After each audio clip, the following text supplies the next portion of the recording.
Ketua Umum Simposium Sulawesi Selatan menegaskan akan terus melakukan pengawalan terhadap kinerja kepemimpinan Jokowi Ma'ruf yang telah memasuki usia ketiga tahun.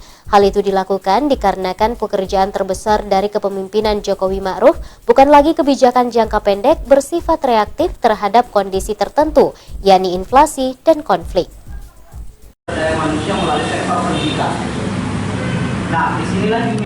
Menjelang akhir masa pemerintahan Jokowi Ma'ruf, sejumlah persoalan baik ekonomi, sosial maupun politik mulai bermunculan. Apalagi Indonesia baru saja melewati masa pandemi yang cukup panjang, ditambah ancaman jurang resesi yang menunggu di tahun-tahun akhir masa pemerintahan Jokowi Ma'ruf. Hal ini menjadi dasar simposium menggelar dialog publik yang membahas refleksi kepemimpinan Jokowi Ma'ruf yang diselenggarakan di salah satu kafe di Jalan Tun Abdul Razak, Kabupaten Goa, Kamis sore. Usai membawakan materi di dialog publik, Ketua Umum Simposium Sulawesi Selatan Ahmad Sulfikar mengatakan, pengawasan dilakukan mulai dari kinerjanya selama menjabat 3 tahun belakangan ini dengan melihat aspek perubahan Undang-Undang Cipta Kerja hingga pembangunan Ibu Kota Nusantara.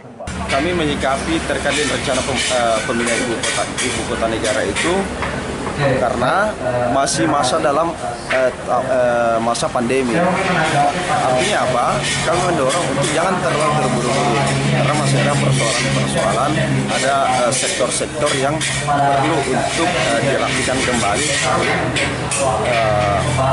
memindahkan ibu kota negara karena berbicara soal anggaran, berbicara tentang pemulihan ekonomi. Diketahui saat ini kepemimpinan Presiden Jokowi Ma'ruf memasuki tahun ketiga sejak tahun 2019 hingga 2024. Simposium mengapresiasi kepemimpinan Jokowi Ma'ruf selama 3 tahun menjabat. Dinilai cukup berhasil melakukan adaptasi kebijakan yang baik di berbagai kondisi, dengan cara terus-menerus sehingga mencapai iklim usaha semakin kondusif untuk pertumbuhan. Rusma Wandirara, Celebes TV. Pemimpin di masa yang akan datang. Jadi